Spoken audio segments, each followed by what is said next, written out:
broadcast. Well, love is definitely a roller coaster ride with plenty of ups, downs, twists, and turns. But when you've been with someone for a long time, how do you keep the love alive? Relationship expert Jennifer Styers is here to help us out. Hello. Hello. Morning. We love talking about this topic. It seems like we all have something to say about it for sure. Right, and all of you are moms, so you've all been through it. Well, I'm a dad. Yeah, right. Not a mom. Right. You know, it's an interesting topic because so often people let the relationship fall wayside when kids come, and there's always this balance that needs to be, you know, that needs to be had in the relationship, and it's like, how do you do that? I've said that a million times with my first marriage that I had my children with. You know, we're still friendly and everything's good, but we just kind of lost you just lose the love. And I definitely put the kids first before him, which I understand now is probably not the best thing to do. I would say the majority of our friends divorced shortly after those kids started turning like 5, 6, 7 years old. That's when the group started really dispersing. Right, and it's not that the love disappears, it's that it has to be spread out. We just have to remember that if we can go into childbirth remembering that it's about balancing, that man that once got 100% of the attention is now only going to get 50% or 70% or 32% or what, you know, whatever way you balance it, right? So, but men have to be prepared too, because that's a big deal. It's a big deal for a man. I mean, men all of a sudden the attention's not on them. They don't have that woman doting over them. It's a big deal. I feel like I'm odd because I actually pay more attention to my kids than I do my significant other. Well, like, I have a great time with the kids. I have nothing in common with the woman I'm with right now. Oh no! She watches. I did not hear any of that. But I'm sure she'll hear it. I have nothing in common.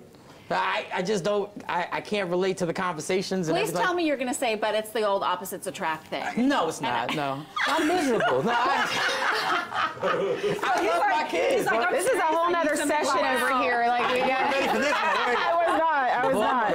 Let's talk to the ladies that have learned how to balance this. What are some tips then? Because as I explained, you know, when Ryan and I have been married 13 years, dating, you know, we've been together 15 years, and at the beginning there's he's so hot butterflies, and now it's more of a I feel secure. Right. Or when he's braiding Bryn's hair, I'm like, oh, that's so hot. So how do you keep the love alive and keep those butterflies? Well, I think the most important point is that number one, you need to stay connected. Whether it's having coffee in the morning, talking, also understanding that after childbirth that there's a period of hormones that, you know, that they'll go down in women. So there's about 6 months where you have to expect that you're not going to feel. Wow, 6 months. Yeah.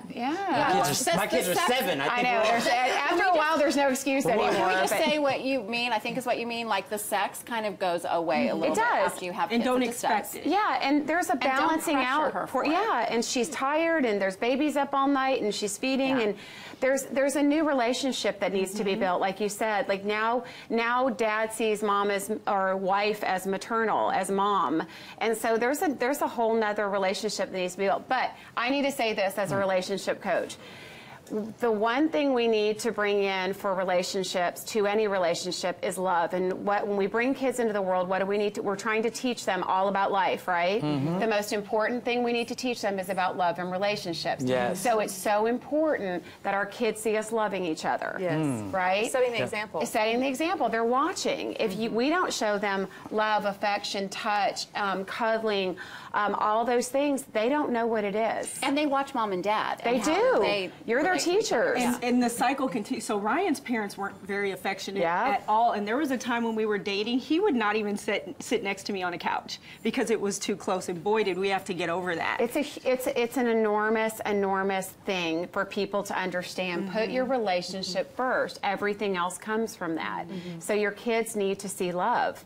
It teaches them, it shows them, and it makes them more affectionate, loving people. And I've mastered fake hugging. Like, it's amazing. Like, I'm just kidding. I'm so tired. Look, it's a fake hugging. If you really embrace, the kids think you're really in love. All right, I'm sorry, continue. You're joking about the whole thing, right? Oh, no. Honestly, in this situation, having kids has made us almost strangers. I have twins that are 7, my oldest is 10.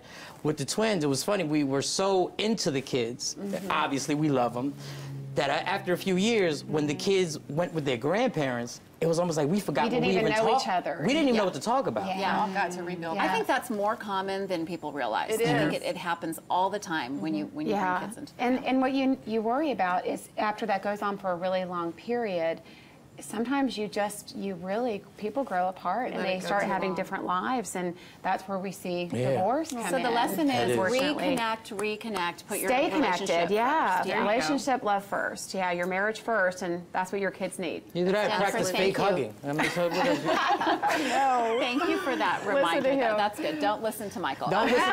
More from Jennifer by going to our website, thebroadcasttv.com. Just click on today's links.